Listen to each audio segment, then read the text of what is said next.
En Onda Cero, Julia en la Onda. Con Carmen Juan. Hay crímenes que conmueven y que remueven a la sociedad. Como les gusta decir a Manu Marlasca y Luis Rendueles, los crímenes, o al menos algunos de ellos, hacen ver también las fallas, las lagunas, las distorsiones, las enfermedades que esa sociedad tenemos, ¿no? El caso de Tomás Gimeno, el padre secuestrador y asesino de sus 2 hijas en Tenerife, es uno de esos sucesos que nos tiene conmocionados. Luis Rendueles, buenas tardes. Buenas tardes, Carmen. Vamos a saludar también a Manu Marlasca, que está siguiendo, ya lo saben, los últimos datos sobre el terreno de lo que está pasando en Tenerife y nos puede dar la última hora de las investigaciones. Hola, Manu, buenas tardes. ¿Qué tal? Muy buenas tardes a todos. Bueno, en el programa hemos estado pendientes de la desaparición de Olivia y Ana desde el primer momento y a medida que iban conociéndose detalles los hemos ido trasladando a los oyentes. Hoy vamos a recapitular, a repasar lo que sabemos y lo que está aún por saber, que han sido más de 45 días de incertidumbre. No sé si hay alguna noticia de última hora, Manu, que nos puedas adelantar desde Tenerife. Pues os cuento, mirad, ese barco, el Ángeles Alvariño, del Instituto Oceanográfico, partió ayer, después de 2 días atracado en puerto, arreglando precisamente el robot que bajó hasta 1000 metros para encontrar el cuerpo de Olivia.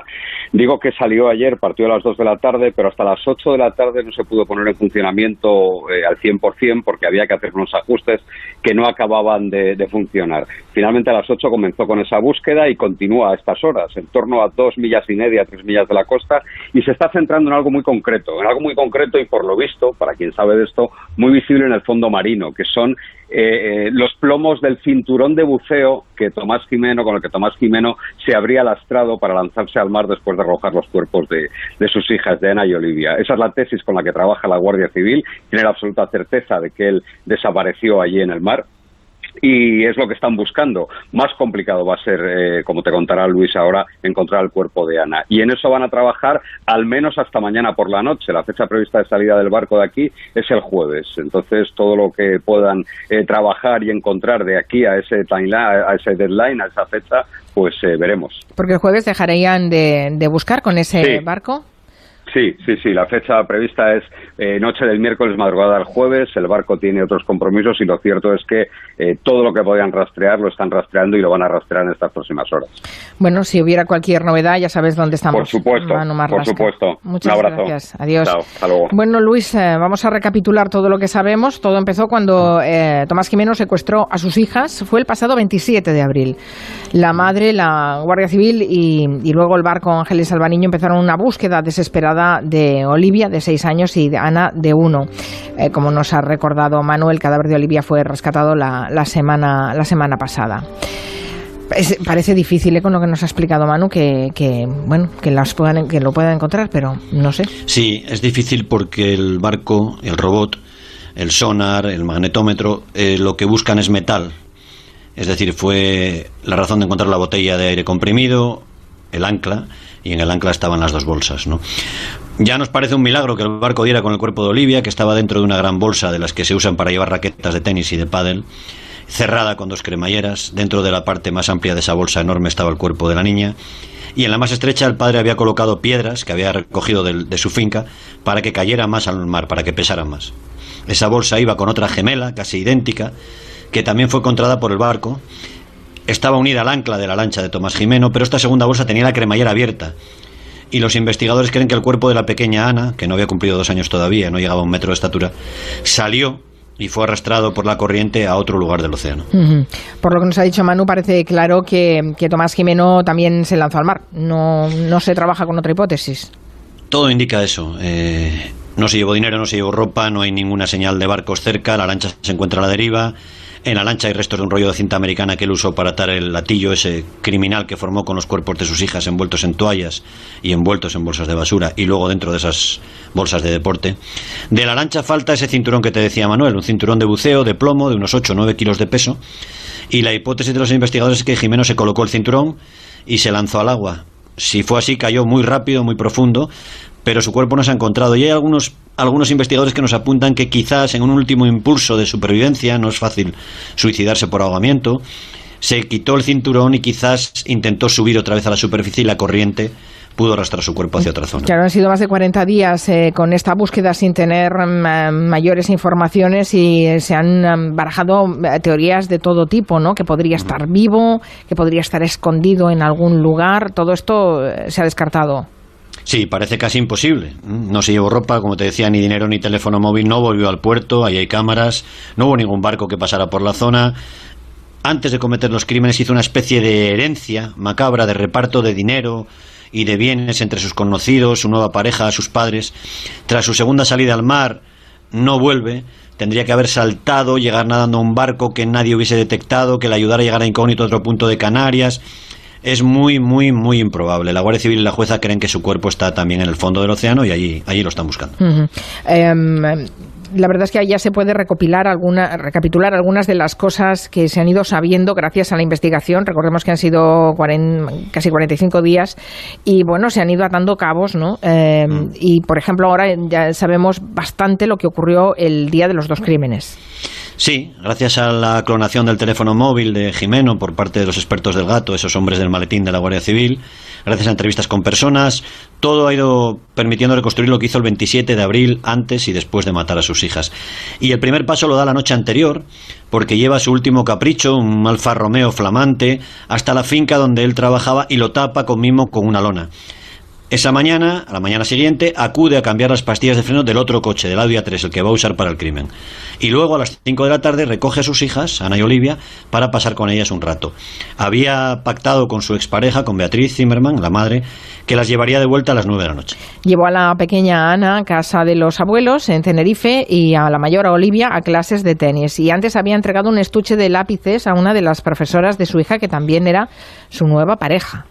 Sí, tenían una relación sentimental, él le entrega ese estuche cerrado, le pide que no lo abra hasta las 11 de aquella noche, que es importante, pero la mujer no resiste la curiosidad y a las 5:20 de la tarde lo abre. Había dentro 6.200 euros con una nota en la que le decía para que cumplas tu sueño, ¿no? En esa nota Jimeno se despide de esta mujer, de su última pareja. Allí no menciona nada de hacer daño a las niñas. Y en ese tiempo Jimeno acude también al puerto donde tiene atracada su lancha. Está allí solo 5 minutos. Simplemente ha ido pues a comprobar que el motor arranca, que funciona, que puede salir a la mar y ya tiene pensado lo que va a hacer poco después, ¿no? Luego Jimeno recogió a la pequeña de casa de sus abuelos y las lleva a las dos en coche hasta su casa, en La Candelaria, que es una finca con una piscina, hemos visto las imágenes, y un amplio terreno, y allí llegan a las 19:47, según el rastro que deja su teléfono móvil. Sí, además hay una vecina que hacia las 8 escucha cómo las niñas están jugando, ¿no? A las 8 menos 10, 3 minutos después de llegar, la niña mayor, Olivia, y siguiendo instrucciones del padre, envía un audio de WhatsApp a su madre, ¿no? Y le pide que vaya a esa casa a las 9 de la noche y que se lleve unos cuadros de la tata que hay allí en esa casa. Esa casa era donde toda la familia había vivido cuando estaban juntos. Y entre las 8 y las 9 es cuando el padre, Tomás Jimeno, mata a sus hijas, según la investigación. Sí, todo indica que tuvo que ser así. No hay ni rastro de Ana ni de Olivia en ningún lugar, ni en cámaras de seguridad, ni en el puerto, donde Tomás Jimeno llega ya a las 9:30 de esa noche y le graban las cámaras con esas 2 bolsas grandes y con otros bultos. La Guardia Civil tampoco ha encontrado sangre de las niñas en ningún sitio, ni en la casa, ni en el coche donde él llega conduciendo al puerto de la Marina de Tenerife, ni en la lancha. La única sangre que había en la lancha era del padre de Tomás Jimeno y los análisis que se han hecho han demostrado que era una sangre antigua, de más de un año de antigüedad, no del día de los asesinatos. Los primeros datos sobre el examen del cuerpo de Olivia han revelado, ya se contó este fin de semana, que murió por un edema pulmonar agudo. ¿Eso qué quiere decir? Quiere decir básicamente que cuando la tiró al mar estaba muerta. El edema pulmonar, esa lesión, se produce cuando la niña no puede respirar y en este caso, el edema pulmonar agudo, procede de su sangre, es una reacción del cuerpo, ¿no? Puede ser, y eso es lo que se está investigando ahora, que la hayan estrangulado o que la hayan intoxicado con algunas sustancias o las dos cosas, ¿no? Eso no lo vamos a saber hasta dentro de un par de semanas cuando concluyan los estudios los forenses. Vale, o sea, has dicho ambas cosas, es decir, que es posible que Jimeno pudiera sedarlas antes de matarlas, esa posibilidad está. Sí. La primera vez que registran la casa, los guardias civiles se encuentran, registraron la casa 5 veces, incluso con los agentes caninos Junco y Bill, y la primera vez te decía que encuentran allí varios blisters, varios envases de medicamentos, en los que faltan bastantes pastillas. Eran relajantes musculares y calmantes. Y además de eso, lo que llama la atención de los guardias civiles es dónde los encuentran, ¿no? Están puestos a simple vista sobre la mesa del salón, abiertos, como si se hubieran usado en muy poco tiempo antes, ¿no? No sería la primera vez que un padre seda a sus hijos para poder matarlos más fácilmente. Casi nadie ha olvidado el caso de José Bretón en Córdoba, por ejemplo, que fue el primer caso, digamos, de violencia vicaria que cambió la forma de ver este tipo de asesinatos. Sí, sí, tremendo el caso Bretón. Pero también se ha dicho que Jimeno tenía una lesión y que posiblemente esos medicamentos podrían ser para sus dolores. Sí, tuvo una lesión el día del padre, 1 mes y 8 días antes de los asesinatos, haciendo motocross en el circuito de Weimar. Se hizo bastante daño, al parecer, en 4 costillas y en la clavícula, y así tuvo acceso legal a esos medicamentos. La Guardia Civil ha comprobado si compró otros medicamentos y no hay ninguno más. No sabemos si se lo dio a sus hijas. Lo cierto es que nadie oyó gritar a las niñas aquella tarde y una vecina sí las oyó jugar, ¿no? Quizás la pequeña Ana no, pero una niña como Olivia, de 6 años, podría haber tratado de defenderse. En cualquier caso, la autopsia, los informes de toxicología sobre el cuerpo de Olivia nos van a dar, espero, alguna respuesta. Bueno, ya has dicho que acaba con ellas, las ponen en esas bolsas de las que nos has hablado y se va de la casa muy poco antes de que llegue la madre, a la que recordemos que había pedido que fuera allí a las 9. Sí, esto es un enigma que creo que no vamos a saber responder. No sabemos si es que algo se le complicó en su plan criminal, se alargó por algo, o si es que él quería también atacar o matar a la madre, ¿no? Porque Beatriz llega a la casa apenas 5 minutos después de que Tomás Jimeno salga de ella con los cuerpos de sus hijas en el maletero del coche, ¿no? Al ver que no están en la casa, ella le llama por teléfono y él entonces la engaña, le dice que están cenando fuera y que es verdad que se va a retrasar, pero que le deje 1 hora más, que están bien y que se las va a llevar a casa a las 10 de la noche. La mujer no sospecha nada, obviamente, y acepta, pero le pide que por favor no llegue más tarde de esa hora. El asesino está ganando tiempo, está conduciendo, va con su perro Otto y los cadáveres de las niñas. Sí, llega a casa de los abuelos en Tenerife, son las 9 y 13, 13 minutos después de que la madre llega a la otra casa. Las 9 y 13 de la noche, allí deja a su perro, a Otto, para que no pase hambre ni sed, para que esté bien cuidado. También deja 2 tarjetas de crédito suyas con el número de clave escrito al lado para que sus padres puedan disponer del dinero, es lo que te decía, de una especie de testamento, y deja también un par de juegos de llaves de su nuevo coche, ese flamante Alfa Romeo negro. A las 9:27 Jimeno llega al puerto, allí tiene que abrirle la puerta al vigilante y lo graban las cámaras. Esas imágenes son las primeras que se vieron, ¿no? No sé, claro, no se aprecia nada más. No hay rastro de las niñas. Jimeno pasa 9 minutos descargando esas bolsas en su lancha, en Esquilón. Tiene que hacer 3 viajes de ida y vuelta del coche a la lancha y luego sale a la mar. 11 minutos después recibe una llamada de la madre, de Beatriz, que no acaba de fiarse de él, le dice que son las 10 menos 10 y que se acuerde que tiene que llevarlas ya de vuelta, ¿no? Y aquí ya Tomás Jimeno empieza a destapar sus cartas y le dice que no va a volver a verlas, que se van a ir. Incluso le dice que ya no están en la isla de Tenerife y le cuelga el teléfono. La mujer vuelve a llamarle, Tomás insiste en que van a empezar una nueva vida muy lejos de allí, que ella nunca más va a ver a sus hijas, y Beatriz acude entonces desesperada al puesto de la Guardia Civil. Bueno, y a las 10:30 Jimeno volverá a llamar a su exmujer. Sí, parece que con intención de torturarla, ¿no? La jueza cree que ya estaba lejos de la costa y en una zona que conocía bien. No sabe si inmediatamente antes o inmediatamente después Jimeno amarró las bolsas con los cuerpos al ancla, con los cuerpos de sus 2 hijas al ancla, usando un cabo y una cadena. Y habló 2 veces, o ya digo, un poco antes o un poco después de hacer eso, con su exmujer, con Beatriz, a las 10:30 y a las 11 menos 20. Todo indica que quiere seguir torturándola. De hecho, como la batería de su teléfono móvil se va acabando, decide volver, ya solo, sin los cuerpos, al puerto, recargar el móvil y salir de nuevo a la mar para poder seguir hablando con Beatriz y también para despedirse de algunos amigos y de familiares, lo que hace hasta las 2:11 de la madrugada, cuando ya el teléfono queda mudo. El teléfono desaparece y se supone Jimeno se arroja al mar. Nunca habrá una explicación para un crimen así, pero hay una historia detrás que también es interesante. La mujer había roto con Jimeno, harta de sus infidelidades, también de ciertos comportamientos más o menos agresivos, claramente machistas, y ella tenía una nueva pareja, un hombre belga de 60 años a quien Jimeno llama el viejo. Sí, Jimeno era, digamos, el hijo malote, digamos, de una familia bien de la isla de Tenerife, bien parecido, extrovertido, deportista, seductor, un poco la oveja negra, gamberro, amante del motor, del mar. Había tenido ya problemas con la autoridad, con multas de tráfico, algunos incidentes violentos con algún familiar a cuenta de disputas por el dinero de los negocios de los padres. Jimeno no aceptaba que su mujer le dejara, aceptaba menos aún que empezara su vida con otra persona 23 años mayor que él, y repetía, y esto está en la investigación, que no iba a dejar que sus hijas se criaran con ese viejo. Beatriz aguantó pacientemente todas esas salidas de tono, también insultos. Ahora sabemos, antes no lo sabíamos, que durante un año Jimeno le envió casi cada día mensajes con comentarios, así lo dice la jueza, descalificativos, ofensivos y ultrajantes. No vamos a entrar en detalles, pero como casi cualquier agresor machista, las palabras zorra, puta y otras de ese tipo estaban muy presentes ahí. Pero Beatriz nunca denunció a su marido por esos insultos ni por ese maltrato en ese año. No lo hizo, tuvo mucha paciencia, decía que no quería que sus hijas dejaran de ver a su padre, incluso trató de ayudarle muchas veces, le enviaba incluso vídeos de un conocido médico, un doctor especializado en autoayuda, en las que se habla de empezar de nuevo, de rehacer la vida después de una ruptura.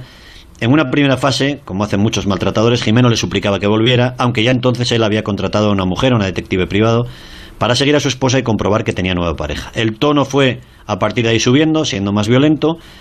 Como Jimeno, pienso yo, no insultaba a las niñas en aquellos mensajes, la mujer decidió no denunciar, a pesar de que ocurrirían incidentes más graves. Bueno, hubo una agresión, ¿no?, a la nueva pareja de Beatriz. Sí, Beatriz iba con su nueva pareja, con Eric, y con la pequeñita, con Ana, a un restaurante, y en el aparcamiento se encuentran, parecía entonces, hoy ya tengo mis dudas, casualmente, con Tomás Jimeno, que estaba allí.